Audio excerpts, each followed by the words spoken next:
ये दुख से युद्ध करते करते कुछ लोग मर जाते हैं। कई लोग ऐसे हैं जो दुखों की चपेट में आके आत्महत्या कर लेते हैं। हाँ या ना? जरा दुख आया, जरा व्यापार में नुकसान हुआ, जरा घाटा हुआ, कई लोग आत्महत्या कर लेते हैं। बोलो हाँ। नहीं, कुछ लोग फांसी लगा लेते हैं ट्रेन के नीचे, तो कोई पानी में कूद जाना, आग, सब कुछ आप जानते हैं। कितने लोग डिप्रेशन में आके मर जाते हैं, नहीं आते? आपने रोज आए दिन ये खबर हम लोग सुनते हैं। ये लड़का लड़की परीक्षा में कम नंबर आते हैं तो कुछ बच्चे फांसी लगा लेते हैं। ये आप तो हर साल परिणाम आते समय आप सुन लेते हैं कहीं ना कहीं ये घटनाएं। क्यों भाई? दुख किसके जीवन में नहीं था या नहीं है? आप में से कितनों के जीवन में दुख है, जरा बताओ। सबके जीवन में दुख है और हम सब दुख से लड़ाई कर रहे हैं। अब बात इतनी है कि या तो हम जीत जाएं या तो हम हार जाएं। जिसके पास कृष्ण जैसा मार्गदर्शक होगा वो कभी हार नहीं सकता। यदि जीवन की लड़ाई में आपको जीतना है तो कृष्ण का मार्गदर्शन गीता वो ले लो। कथा सुनो। आज का यूथ कमजोर है। आज का नौजवान लड़का लड़कियां बोलो कमजोर हैं। बाहर से दिख तो रहे हैं, भीतर से बहुत कमजोर हैं। इतने कमजोर हैं कि जरा नंबर कम आने पर लड़का लड़कियां मर जाते हैं, आत्महत्या कर लेते हैं। किसी लड़के ने छोड़ दिया तो कुछ लड़के उसके प्रेम में मर जाते हैं कि हम जी तेरे से प्यार करते थे, अब तो हम लैला मजनू बनेंगे, मर गए। कमजोर हैं ये लोग। इनके जीवन में जरा दुख आया तो ये हार गए। आत्महत्या करने वाला क्यों आत्महत्या करता है? उत्तर दो जोर से मेरी मां। क्यों आत्महत्या करने वाला क्यों आत्महत्या करता है? बताओ बेटा, क्यों? क्यों? क्योंकि वो कमजोर है। क्योंकि वो जोर से। आप अपने बच्चों को मजबूत बनाओ। अपने बच्चों को ये भी पढ़ाओ कि बेटा दुख आए तो हिम्मत नहीं हारना, डट के सामना करना। आओ संकट आओ, मुसीबत आओ, हम लड़ेंगे। भागेंगे क्यों? आत्महत्या क्यों करें? लड़ेंगे क्यों जी? बात क्या कहते हो? क्या समझ में आया? सुदामा तो इतने दुखी थे बेचारे, 4-4 दिन चूल्हा नहीं जलता था, बच्चे भूख से तड़पते थे। लेकिन सुदामा ने तो हालातों से लड़ना सीखा ना। और आप लोगों पर जरा संकट आता है, आप तय हो जाते हो, डिप्रेशन में चले जाते हो, डिप्रेशन की दवाइयां खाने लग जाते हो। थोड़ा तो मजबूत बनो ना मेरी माँ, थोड़ा तो मजबूत बनाओ लड़कों को, अपने स्वामी को, अपने पति को, पत्नी को, बच्चों को, सबको। ये बात सही है या गलत है कि आज का इंसान कमजोर है? दुखों से ज्यादा देर 2-2 हाथ होए ना तो टिक नहीं पाता। क्यों? ये बात सही है। आजकल हर आदमी सुख चाहता है और दुख से लड़ना जानता नहीं है। हमने अपने जीवन में बचपन में बहुत दुख देखे हैं। मैं बचपन में गांव में जाकर भीख मांगता था। मैं गाय चराता था। मेरे दोस्त कपड़े पहनते थे, मैं उनके कपड़े देखता था। 1 साल में 1 जोड़ी कपड़ा दिलाते थे पिताजी मेरे। पैंट पहनता था, उसमें पूरा छेद हो जाता था, पीछे छिन जाता था, चड्डी दिखने लगती थी, तब भी मैं उसे पहनता रहता था। वो दिखाता था पिताजी को, देखो इतना बड़ा छेद हो गया है, अब तो दिला दो। तो जब बोलते थे तब 2 महीने बाद दिलाते थे। मेरी एक मौसी है, वो मौसी कभी आया करती थी साल में 1 आध बार। तो वो कुछ कपड़े लाती थी पुराने। मेरा मौसी का एक भाई लड़का है, मेरा भाई, तो वो जो उतार देता था, रिजेक्ट कर देता था, वो ले आती थी। मैं उन कपड़ों को देख के खूब प्रसन्न होता था, उन्हें बहुत अच्छे से पहनता था। इस हाल से, इस हालातों से गुजरे हैं, एक एक रुपए के लिए तड़पे और तरसे हैं। उन हालातों में भी प्रसन्न थे, वो दुख था। सारे लोग आश्चर्य मानेंगे, आप हंसेंगे मेरी बेबसी पर। मुझे याद है आज भी, मेरे गांव के सारे लड़के पैंट शर्ट पहनते थे और मैं एक लौता था जो चड्डी पहन के उनके बीच में बैठता था। एक बनियान और चड्डी, सब पैंट पहन, मेरे पास थे नहीं, अब थे तो फिर वो फटा था। ऐसे हालातों में हम रहे। और याद रखना साहब, मैं ये सब बातें नहीं बताता, ना कहना चाहता, गरीबों का मजाक बहुत उड़ाते हैं लोग। उस समय मेरी चड्डी पकड़ के लोग खींच देते थे, वो थी वही फाड़ देते थे। मैं चड्डी में था तो लोग चाहते थे कि ये नंगा घूमे, इसलिए वो भी फाड़ने का प्रयास था। इन हालातों से हम गुजरे हैं। हमारी माँ बताती है कि बारिश में बेटा पानी पूरे घर में ऐसे चूता था, मतलब टपकता था। हमारी माँ हमें लेकर के दूसरे के घर में रात को सोने, पूरा घर, पिताजी माँ जी सब दूसरे के घर कई बार जाते थे सोने के लिए। घर में पानी कहीं सूखा ही नहीं था और टाइल पत्थर थी नहीं, गोबर से लिपता था, तो पानी गिरने पर मिट्टी कीचड़ होता था और वो कीचड़ तब तक होता था जब तक सूख ना जाए। तो दूसरे के घर पर सोना मजबूरी थी। उन हालातों से हम चले हैं, गुजरे हैं। गरीबी क्या होती है हमने पुस्तकों में गरीबी पढ़ी नहीं है साहब, देखी, उसमें रहे हैं, उसमें जिए हैं। लेकिन तब भी शिकायत ईश्वर से नहीं थी, तब भी रोते नहीं थे।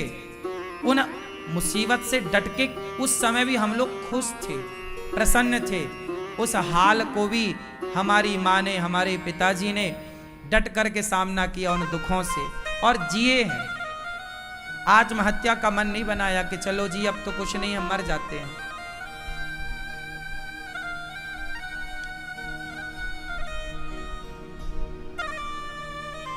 इस तरह हाल था। मैं आपको एक वाक्य आज पहली बार आपको बताऊं। मैं बहुत छोटा था।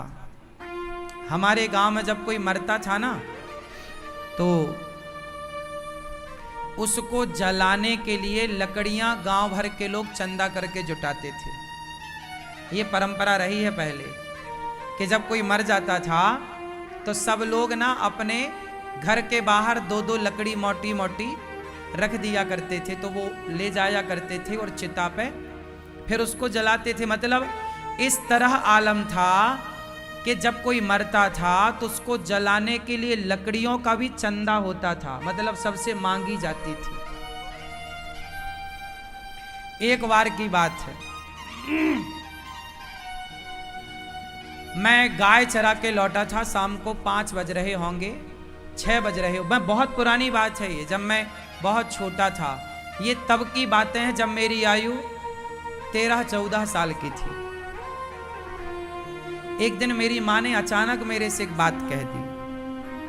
एक दिन मेरी माँ ने कहा, मैं आया था गैया लेके, गैयों के पास खड़ा था, बांध रहा था उन्हें, तभी कोई गांव में मरा होगा तो लोग लकड़ियां देते हैं। तो मेरी माँ ने मेरे से बोला कि बेटा मैं मर जाऊं तो तुम गांव भर से लकड़ियां इकट्ठी मत करना।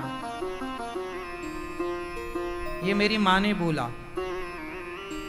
मतलब मेरी माँ को इस बात का डर था कि हम लोग इतने गरीब हैं कि हम लोगों के पास तो मर जाएं तो लकड़ी भी नहीं है जलाने के लिए, चिता जलाने के लिए। इस तरह की गरीबी से गुजरा हूं मैं। मेरी माँ ने ये बात कहा तो मैं माँ की ओर देख के मुस्कुरा दिया था, मैंने कोई जवाब नहीं दिया था। तब क्या कहता मैं तो खुद भी बच्चा था। लेकिन हर माँ बाप के एक सपने होते हैं।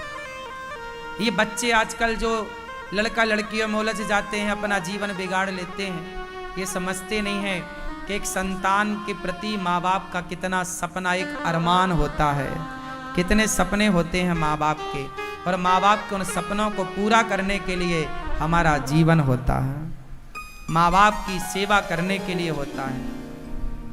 तो मैं आपको ये बातें सिर्फ इसलिए बता रहा था कि आप लोग शायद इस दुख से ना गुजरे हों।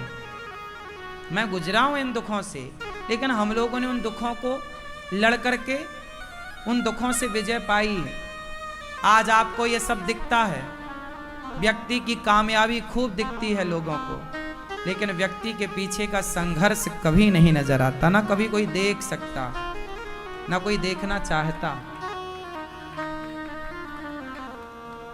उस दौर को जब हम याद करते हैं, एक तो याद नहीं करते, वो तो प्रसंगवश आपसे हमने आज पहली बार ये बात कह दी।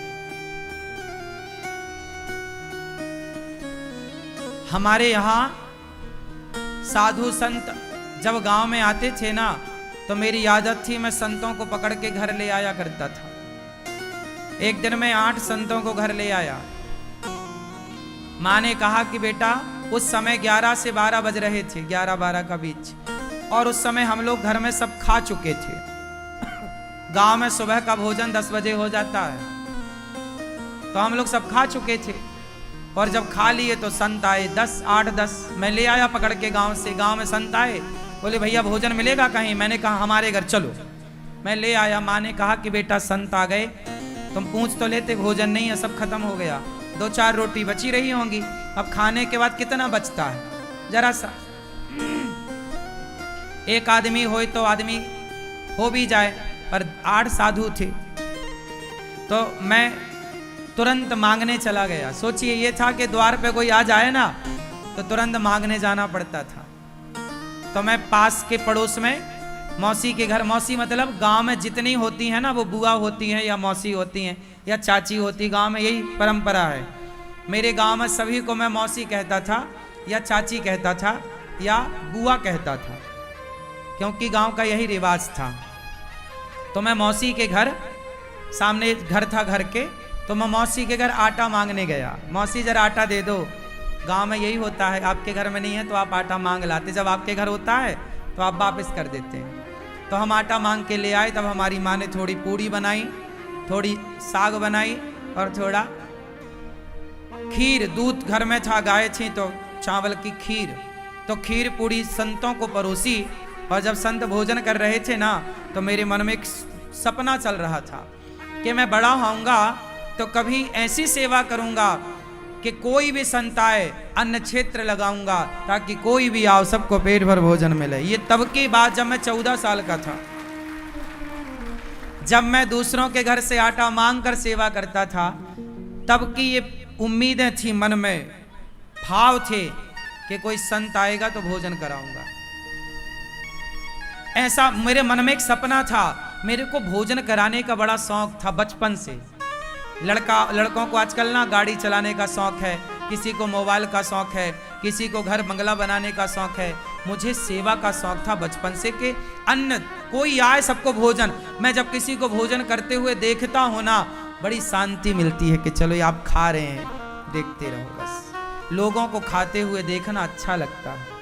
इसलिए गौरी गोपाल में मेरे उस बचपन के सपने को मेरे भगवान ने पूरा किया। देखिए मेरी क्या औकात है कि मैं पूरा करूं। आज गौरी गोपाल आश्रम में हजारों संत रोज भोजन करते हैं, और कोई भी आता सबको पेट भर भोजन मिलता है। बताओ, मैं सपने देख ही तो सकता था, मेरी काबिलियत तो नहीं है कि मैं पूरा कर लूं। हम तो ठहरे भिखारी। क्या औकात थी हमारी, क्या औकात है हमारी, क्या हैसियत है। लेकिन कहते हैं ना, विश्वास रखिए भगवान पर। देर लगती है ईश्वर के घर, अंधेर नहीं है साहब।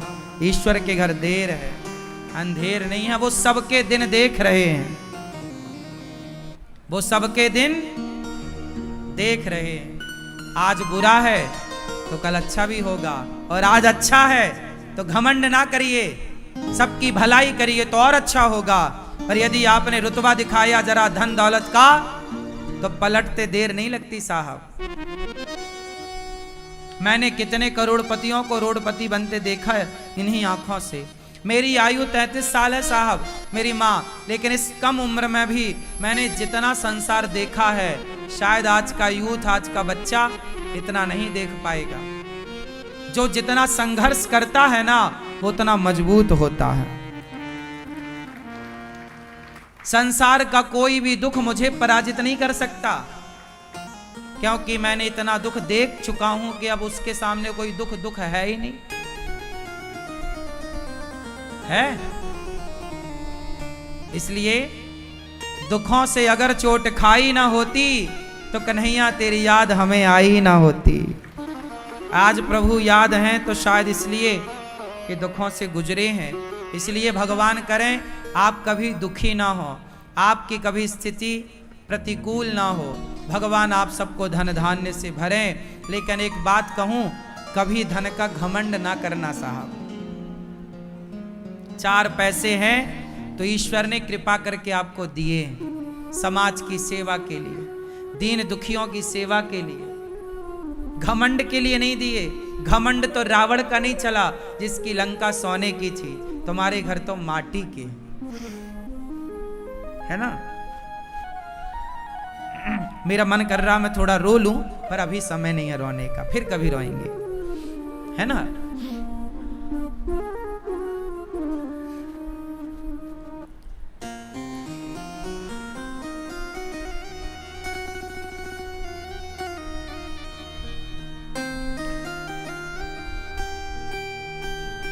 जीवन को, अपने बच्चों को, बस मैं आपको अपनी ये कथा इसलिए बताता हूं, ये व्यथा, ताकि आप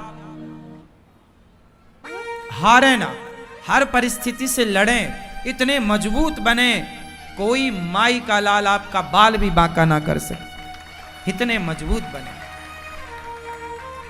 सुखों से तो सब गुजरते हैं, क्या बात है, लेकिन दुखों से गुजरकर भी आप ईश्वर का धन्यवाद देते रहें। उस दुख में भी ईश्वर को ना छोड़ें। सुख में भगवान को सब याद करते हैं, लेकिन आप दुख से गुजरकर भी आप ईश्वर को याद किए रहें, भगवान की शरण में रहें, भगवान के प्रति समर्पित रहें। ये बड़ी बात है। कभी घमंड ना करना भैया, बहुत जिम्मेदारी से मैं ये बात कह रहा हूं आपको। जो कुछ है वो ईश्वर का दिया प्रसाद है, मेरे बाप की बफौती कुछ भी नहीं है। जो कुछ हमारे पास है वो ईश्वर का दिया प्रसाद है। इसलिए उस प्रसाद को समाज की सेवा में लगाओ। भला करने से आपका भला होगा। पैसा कमाना, मैं बहुत पैसा कमा लूं, क्या करूंगा पैसे? मैं खुद सोचता हूं मैं करूंगा क्या पैसे का। मैं पैसा उतना ही आप लोगों से मांगता हूं जितने की जरूरत है। गौरी गोपाल आश्रम में वृद्ध माताएं रहती हैं, 285 माएं हैं। इन माओं की सेवा मैं क्यों करता हूं? मैं पांव क्यों दबाता हूं माओं के? आज तक किसी आपको आपने सुना कि कोई वृद्धाश्रम खोल के उन माओं के पांव दबा रहा हो? गौरी गोपाल आश्रम में यह दास सबके पांव दबाता है माओं के। क्यों? मुझे पता है कि जब अपने ठुकराते हैं ना तो पीड़ा क्या होती है। इन माओं की पीड़ा मैं जानता हूं, क्योंकि मैं उस पीड़ा से गुजरा हूं। खग जाने खग ही की भाषा, जिसके पैरों में बिमाई फटी ही नहीं वो पीर पराई क्या जाने, और जिसने बेटी को जन्म दिया ही नहीं वो बेटी की विदाई क्या जाने, है ना। मैं जानता हूं कि जब आप घर से बेघर होते हैं तो आपका दर्द क्या होता है। मेरे साथ ये भी घट चुका है। मैं जब छोटा था तो मेरे पिताजी मंदिर में पूजा करते थे, तो जिनका मंदिर था हम लोग उनके मंदिर में रहते थे। उन लोगों ने हम लोगों को सावन के महीने में निकाल दिया। चलो, उस समय हम लोगों के पास रहने का घर नहीं था। पिताजी ने बोला कि बारिश तो निकल जाने दो, फिर चले जाएंगे। नहीं, अभी नहीं निकले तो सामान सड़क में फेंक दिया। कैमरा नहीं था उस टाइम पर, लेकिन आंखों ने वो सब कैप्चर कर रखा है, सब कुछ। कुछ कुछ याद है कि कैसे वो सामान फेंक रहे थे, कैसे सामान बाहर पड़ा था। हम लोग निकल गए, बेघर हो गए। कुछ दिन किसी के घर रहे, किसी और मंदिर में सेवा की। फिर 20,000 रुपए का घर बनाया था पिताजी ने। इंदिरा आवास योजना का पैसा निकलता था ना, सरकार देती थी घर बनाने का, जिसमें 20,000 मिलता था तो 5,000 घूस देनी पड़ती थी, 15,000 हाथ आता था। उसमें फिर पिताजी ने एक घर बनाया छोटा। अब 15,000 का घर कैसा, वो उस घर में हम लोग ईंट ही ईंट, प्लास्टर नहीं था उसमें, माटी की चिनाई थी, सीमेंट की चिनाई नहीं, माटी की, और कोई प्लास्टर नहीं था, छपाई नहीं थी। उसमें रहे वर्षों तक। फिर तो बेघर क्या होता है, आजकल बेटा अपनी मां को घर से निकाल देता है, ना निकालता तो वृद्धाश्रम में माताएं क्यों होती। वो बेघर माओ का दर्द शायद आप में से कोई जाने ना जाने। मैं बेघर हो चुका था बचपन में एक बार, तो मैं जानता हूं कि बेघर होने की पीड़ा क्या है। इसलिए मैं उन बेघर माओ के लिए आपसे कहता हूं कि एक घर बन रहा है वृद्ध माओ के लिए। ये गौरी गोपाल आश्रम का निर्माण हो रहा है। ये घर किसके लिए, वृद्ध माओ के लिए बन रहा है। तो उन बेघर माओ के लिए आप एक छोटा सा घर बनाने का सहयोग करिए। इसलिए बोलता हूं कि थोड़ा थोड़ा दान करिए, सहयोग करिए, क्योंकि आप सबके दान से गौरी गोपाल आश्रम में 285 माओं की सेवा होती है। उनका रहना खाना सब कुछ। 150 बच्चे पढ़ते हैं गौरी गोपाल गुरुकुल में, गरीब परिवार के बच्चे हैं। वो उनका रहना खाना पढ़ना लिखना सब फ्री, वो पढ़ते हैं। गौरी गोपाल जी की रसोई अखंड चलती। आप में से कितने लोगों ने प्रसादी पाई गौरी गोपाल जी की रसोई में? सबने पाई। प्रसाद अच्छा था? अच्छा था। यही सेवा है। मेरे काम करने से, मेरे भीख मांगने से इतनी सारी सेवाएं होती हैं। इसलिए मुझे लगता है कि मैं आपके द्वारा मांग कर, देखो मेरी कोई फैक्ट्री नहीं है, ना कोई बिजनेस ना व्यापार। बिजनेस व्यापार करने का कोई मन नहीं है कि अब पैसे का करेंगे क्या। मैं पैसे जोड़ के क्या करूंगा बताओ। मेरा अपना, मैं तो अपने लिए घर भी नहीं बनाया आज तक। 9x12 का कमरा है, चल के चेक कर लेना, आप सब देख सकते हैं, जिसमें मैं रहता हूं। जिस कमरे में माताएं रहती हैं ना, जैसी कमरे में व्यवस्था, जिस कमरे में माताएं, उनसे भी एक छोटा सा कमरा है जहां हम रहते हैं। ठाकुर जी और हम दोनों ही रहते हैं, हमारे कन्हैया और हम। आप चेक कर लेना। मैं किसी को मैं असत्य नहीं कहता। जितना करता हूं, जो कहता हूं वही कहता हूं। मैं झूठ बोलने से बचता हूं। झूठ बोल के पाऊंगा क्या, फायदा क्या होगा।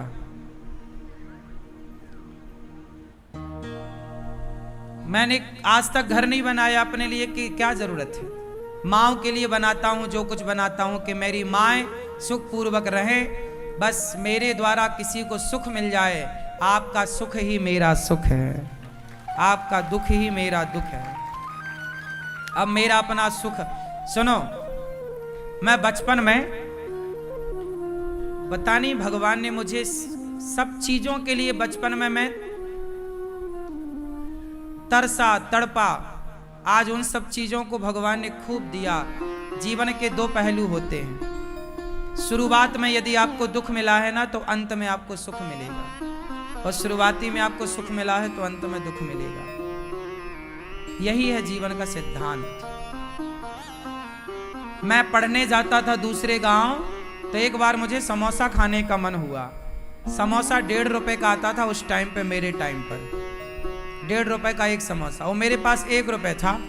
मैंने मांगा कि भाई साहब एक समोसा देना, तो उसने बोला 1.5 रुपए लाओ। मैंने कहा 1 रुपए का दे दो। मना कर दिया उसने, समोसा नहीं दिया उसने।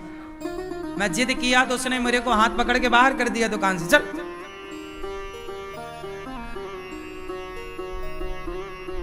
ऐसे एक एक चीज के लिए तरसना पड़ता था, लेकिन तब भी खुश, आज भी खुश। इसलिए मैं कभी घमंड नहीं करता, क्योंकि मुझे अपने वो दिन याद हैं।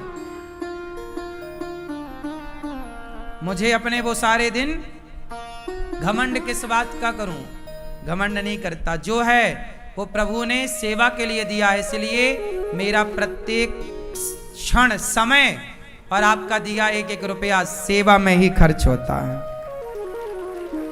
एक ही संकल्प, एक ही नारा, सेवा ही है धर्म हमारा। इसलिए कहता हूं ये अनिरुद्धाचार्य आप सबकी माओ की सेवा के लिए कुछ मांगे ना, कि माओ को आश्रम बना रहे हैं, माओ के लिए कमरे बनाना है, पलंग खरीदना, गद्दे खरीदना, 250 से अधिक माएँ हैं, तो भैया लगता है ना, पैसा तो लगेगा। आपसे मांगता हूं, मना मत किया करो। कोई मैं अपने लिए नहीं मांगता। आपका धन जब सेवा में लगेगा तो आपको वह धन कई गुना बढ़कर ही वापस मिलेगा। मैं गांव में जब भीख मांगता था ना, तो जिनके घर में भीख मांगता था आज वो लोग बड़े खुश हैं। आज वो सबसे कहते हैं खुशी से, मुझे गांव में लोग, मेरा नाम गांव का अन्नू है। क्या नाम है मेरा गांव का? ANNU, अन्नू। तो गांव के लोग आज भी हमारे खुशी से बताते हैं कि अन्नू पंडित जी हमारे यहाँ भिक्षा मांगने आते थे। तो आज भी मैं जिन जिन के यहाँ भिक्षा मांगने गया, सच बताऊं आज वो सब संपन्न है। भगवान की खूब कृपा है। जब आप देते हैं तो भगवान आपको भी भर भर के देते हैं। और मैं अपने गांव के लोगों का बहुत ऋणी हूँ, सदा ऋणी रहूंगा कि उन लोगों ने मेरी झोली में भिक्षा दी, क्योंकि वो ना देते तो हम भूखे ही रहते। इसलिए मैं एहसान नहीं भूलता। मैं हर उस व्यक्ति का एहसान मानता हूं जो मुझे एक मुट्ठी चावल भी कभी दिया था भीख में। नमक के 4 ढेले भी किसी ने दिए होंगे तो मैं उसका धन्यवाद ही करता हूं। इसलिए आप लोग सेवाओं के लिए मना मत किया करो, आगे बढ़ चढ़ करके सेवा में भाग लिया करो।